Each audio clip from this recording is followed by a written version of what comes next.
आज नागपूर दौरा आहे. नागपूर शहरातल्या काही बैठकांचं आयोजन सुद्धा करण्यात आलेलं आहे. काय दौरा संघटनेच्या काही गाठीभेटी आहेत आणि केदार कुटुंबातली त्यांची जी मुलगी आहे त्यांचा एक कार्यक्रम आहे आज, त्याच्यासाठी मी नागपूरला आलेले. काही मुंबई जो मोर्चा होणार आहे 5 तारखेला, त्याला पाठिंबा वाटतो, पाठिंबा दिलेला आहे, राष्ट्रवादीचा पण पाठिंबा आहे. तुमचं काय मत आहे असं? नाही, हा एक आमच्या सगळ्यांसाठी एक अतिशय महत्वाचा आणि सामाजिक प्रश्न आहे. हा काही राजकीय विषयच नाहीये. भाषा, शिक्षण हे विषय खूप गांभीर्याने घ्यायचे असतात आणि त्यातले जे तज्ज्ञ आहेत त्या तज्ज्ञांचं मार्गदर्शन घेऊन आपण पुढे गेलं पाहिजे. लहान मुलांनी अनेक वर्ष म्हणजे आता तुम्ही कशात शिकला मला माहिती नाही, पण मी SSC आहे आणि SSC बोर्ड हा एक अत्यंत उत्तम बोर्ड देशातलं म्हणून ओळखलं जातं आणि त्याच्यात एवढे मोठे बदल करून ज्या पद्धतीने लादल्या जात आहेत गोष्टी ज्या दुसऱ्या कुठलंच राज्य करत नाही, मग दुसरी राज्य करत नाही, मग महाराष्ट्रात काय एवढ्या आग्रहाची भूमिका घेते हे मला समजत नाही. आम्हाला कुठल्याही बदल, शिक्षणात बदल होत असतात हे आपल्याला सगळ्यांनाच समजतं, पण ते करत असताना तज्ज्ञांचं मार्गदर्शन करून कोणाला तरी खुश करण्यासाठी आपल्या मुलांचं फ्युचर आपण नाही ना.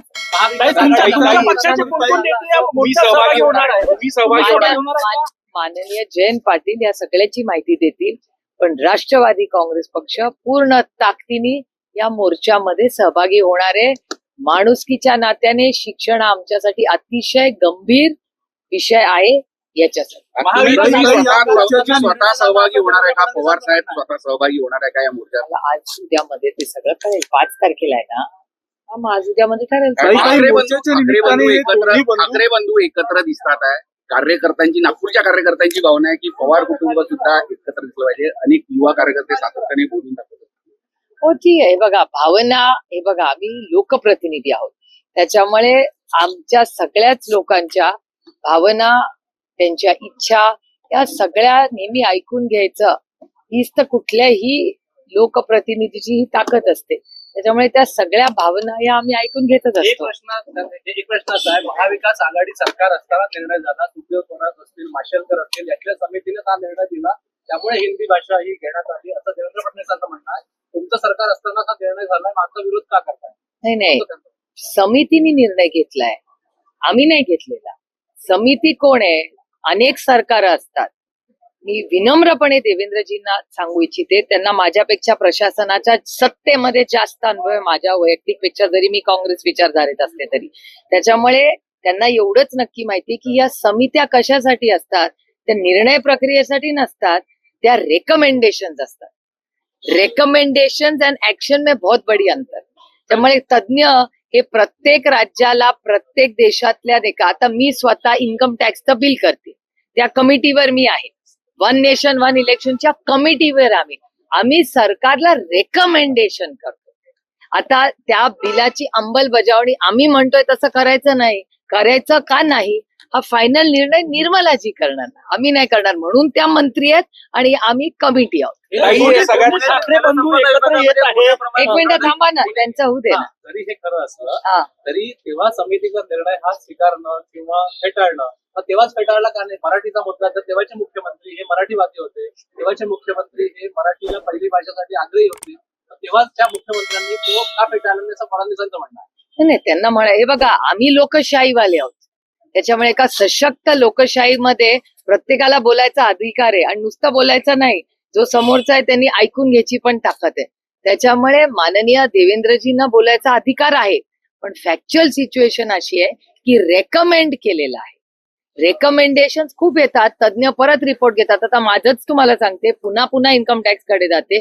मध्ये इन्कम टॅक्सच्या रिपोर्टच्या बिलमध्ये आम्ही 2 आठवड्याचा गॅप घेतला होता, कारण का आम्हाला क्लॅरिफिकेशन हवे होते फायनान्स मिनिस्ट्रीकडून. बिल परत फायनान्स कडे गेलं, परत आमच्याकडे आलं. त्याच्यामुळे या चर्चा, एखादी कमिटी स्थापन होते तेव्हा त्याचा रिपोर्ट हा फायनल कधीच नसतो. अनेक वेळा देवाणघेवाण पण होते, चर्चा, बाबा हे होऊ शकतं का, नाही होऊ शकत. आणि माझं पुन्हा म्हणणं आहे, शिक्षण हा विषय अतिशय गंभीर आहे. यांचं सरकार त्यांचं सरकार हा विषयच नाहीये.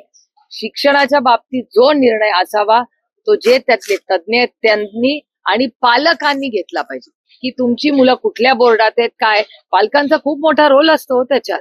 आता माझी मुलं तेवढी लहान नाही आहेत, पण ही तुम्ही सगळ्यांना हा चिंतेचा विषय आहे, कारण का तुमची मुलं आता शाळेत आहेत, माझी नाही आहेत. त्याच्यामुळे तुमच्या सगळ्यांसाठी हा खूप महत्वाचा विषय आहे. ते म्हणतात की मराठी सक्तीची आहे, हिंदी अनिवार्य किंवा सक्तीची नाही. तर अजितदादा म्हणतात की 4वी 5वी पर्यंत हिंदी नकोच. परस्पर वेगवेगळे मतं पाहायला मिळतात. होय, दिसतच आहे. गेले तुमच्याच चॅनलवर आम्ही बघतोय माननीय मुख्यमंत्र्यांचं एक मत आहे आणि माननीय दोन्ही उपमुख्यमंत्र्यांची मतं वेगळी आहेत. त्याच्यामुळे मला असं वाटतं ही पॉलिसी राज्यावर लादायच्या आधी सरकारने पहिला निर्णय घेतला पाहिजे की त्यांचा निर्णय काय आहे. या मोर्चा जो निघतो आहे, एका खासगी कंपनी दिल्याचा आरोप. मोर्चा जो निघतो आहे त्याच्यात दोन्ही ठाकरे बंधू एकत्र दिसतात आहे. खरं तर बाळासाहेबांचं तुमच्यावर खूप प्रेम होतं. अगदी ठाकरे कुटुंबाशी पवार कुटुंबाचा अगदी जवळचा संबंध. आता दोघं होतं भाऊ नाही, एकाच- आजही आहे आजही आहे. सगळ्यांची. तर ठाकरे बंधू एकत्र येत आहे, कसं पाहता, काय भावना आहे पुढे महापालिका आता निवडणूक? कोणीतरी एकत्र येत असेल तर कुठल्याही चांगल्या कामासाठी तर आपण त्याचं स्वागतच केलं पाहिजे ना. अच्छे काम के लिए हमेशा सबने एक दूसरे का साथ अच्छे काम के लिए हमेशा देना चाहिए. काही राष्ट्रीय स्वयंसेवक संघाचे घोटाळा झाल्याचा आरोप होतोय. एका खासगी कंपनीला जी आहे ती जमीन देण्यात आल्याचा आरोप. असे अनेक आरोप खरं तर होत असतात या सरकारमध्ये. आमची एवढीच विनंती आहे की याची SIT स्थापन व्हावी आणि पारदर्शकपणे इन्क्वायरी व्हावी. आणि जर राज्यात अनेक वेळा असं होतं की राज्यात आम्हाला न्याय मिळत नाही, मग आम्हाला दिल्लीला जावं लागतं न्याय मागायला. त्याच्यामुळे माझी विनम्र विनंती आहे महाराष्ट्र सरकारला की खूप विश्वासाच्या नात्याने लोकांनी तुम्हाला मतदान केलंय. भ्रष्टाचार मुक्त महाराष्ट्र व्हावा हे झालं पाहिजे. आणि जर कुणावरही असे अन्याय झाले आणि चुकीची कामं झाली तर ताकदीने आम्ही त्याचा विरोध करू. दत्तात्रय होसबळे यांनी म्हटलेलं आहे की संविधानामध्ये जो धर्मनिरपेक्ष शब्द आहे त्याच्यावर ही पुन्हा एकदा लोकशाही आहे, विचार व्हायला लोकांना बोलायला अधिकार आहे. हो, अरुण जेटली जी काय म्हणायची, अरुण जेटलींचे शब्द आहे, तुम्ही दाखवणं बंद करा, लोक बोलणं बंद करा. भाई हिंदी में बताइए कि 5 तारीख को जो मोर्चा है उसमें आप भी सम्मिलित होंगे क्या राष्ट्रवादी? विचारा विचारा. चित्राताई वाघ यांनी तुम्हाला उद्देशून ट्विट केलं की बारामतीच्या ताई आपल्या बीडच्या प्रकरणावरून लिंगपिसाटांचा बंदोबस्त करणार आहेत का, अशा प्रकारची ट्विट आहे. हे बघा, ही लोकशाही आहे, प्रत्येकाला बोलायचा अधिकार आहे. एक शेवटचा मराठी प्रश्न असा आहे, शक्तीपीठ हायवे संदर्भामध्ये जे आंदोलन सतत सुरू आहे त्याची उलटी परिस्थिती आहे.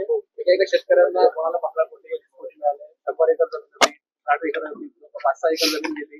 सदनता विदर्भात आली आहे, मराठवाड्यात आलेली आहे. कोल्हापूर जिल्ह्यात अडचण असेल, तुमची भूमिका काय आहे? नाही, आमची भूमिका अशी आहे की 2 गोष्टी आहेत. आपण जर परवाचं वर्तमानपत्र वाचलं असेल, कदाचित तुमच्याच वर्तमानपत्रात बसले की फायनान्स मिनिस्ट्रीनी नोट केलेली आहे, रेड फ्लॅग केलेले आहेत फायनान्स मिनिस्ट्रीनी, जो याच सरकारचा अविभाज्य भाग आहे. Finance report finally to CM ना, त्या त्यांच्याच माननीय मुख्यमंत्र्यांच्या फायनान्स मिनिस्ट्रीनी रेकमेंडेशन केलेले आहेत की या रस्त्याचा खर्च खूप आहे. FRBM ऍक्ट हा फायनान्शियल मॅनेजमेंटचा फिस्कल डेफिसिटचा जो ऍक्ट केला तो माननीय या अटल बिहारी वाजपेयीजींनीच केला. आणि हा जो FRBM ऍक्ट आहे त्याच्याप्रमाणे फायनान्स मिनिस्ट्रीच्या नोट प्रमाणे हा जर खर्चाचा बोजा आला तर 22% पैसे सरकारचे हे फक्त भरण्यातच जातील एक. आणि FRBM ऍक्ट जो जिथे कॅप केलाय, जो अटल बिहारी वाजपेयी साहेबांचा निर्णय, त्याच्या बाहेर बजेट जाते. त्याच्यामुळे मग हे करायचा का नाही हा निर्णय, हा योग्य जो निर्णय असेल तो महाराष्ट्र सरकारने याचा फेर विचार करावा. हे फायनान्स मिनिस्ट्री गव्हर्नमेंट ऑफ महाराष्ट्राचीच नोट आहे. मी तुम्हाला नोट माझ्याकडे आहे, कदाचित तुमच्याकडे आली असेल. त्यामुळे जर महाराष्ट्राचं सरकारचं फायनान्स डिपार्टमेंट ऑब्जेक्शन घेत आहे ही चिंताजनक गोष्ट नाही. एक, त्यांनी जे लोन घेतलंय ते 7.5% घ्यायला पाहिजे, हडको करून ते 8.5%. जर स्पेशल प्रोजेक्ट हे 6.5% होत आहे, मग ह्याचं 8.5% का, 8.85 का 8.26 हे 2 असेल. या दोन्हीपैकी एक नंबर आहे त्याचा. मग लोन तुम्ही जास्त पैशांनी घेताय, खर्च जास्त दाखवताय, लँड ऍक्विजिशनला प्रचंड विरोध अनेक ठिकाणी आहे, प्लस फायनान्स डिपार्टमेंटचं म्हणणं FRBM ऍक्ट वर प्रेशर येत आहे सरकारच्या बजेटवर. मग एवढ्या सगळ्या गोष्टी जर होत असतील तर चिंताजनक नाही. आणि जर कोणालाही त्यांना निधीला मदत करायची असेल तसा राखोपे दुसरा काहीतरी प्रोजेक्ट आणा, सगळ्यांची मदत होऊ द्या. आणि एक तज्ञांचं असं म्हणणं की एक्झिस्टिंग रोड आहेच ऑलरेडी तिथे, तो मोठा करा, अजून एक पॅरलल करायची गरज नाही. आणि हे सगळं मी म्हणत नाहीये, फक्त त्यातले तज्ञ, रिपोर्ट अँड फायनान्स मिनिस्ट्री म्हणते. साहजिक आहे ना, जर राज्याचं जर घर, आपण सगळे घर चालवतो, घरात जर असं फ्लॅग केला आईनी की बाबा हा खर्च झाला, या महिन्यात आपण कमवतो फक्त 5,000 आणि खर्च करतोय 25,000, मग उद्या घराचा दिवाळा निघेल ना. इट इज व्हेरी म्हणजे ह्याला काही रॉकेट सायन्स नाहीच आहे. मी काय फायनान्स तज्ञ नाही. जर मला कळतंय तर ते कुणालाही कळायला पाहिजे. काही आयकर विभागाशी महिला बाल कल्याण विकास, काही आयकर विभागाशी महिला बाल कल्याण विभाग MOU करणार आहे. लाडक्या बहीण योजनेमध्ये ज्या घरचे लोक आयकर दाते आहेत त्यांना शोधण्यासाठी हा MOU असणार आहे. मला काय आश्चर्य वाटत नाही हो. आमची 6 महिन्यापूर्वीची भाषणं काढून बघा. आम्ही हेच तर सांगत होतो, या योजनेचं हे काय काय करतील. उद्या यातली 50-60% महिला कमी केल्या तरी मला आश्चर्य वाटणार नाही. छत्रपती शिवाजी महाराज आणि महाराणा प्रताप यांची एकमेकांची तुलना केलेली आहे. महाराणा प्रताप मी ऐकलेलं नाही त्याच्या, मी ऐकल्याशिवाय बोलत नाही कधी.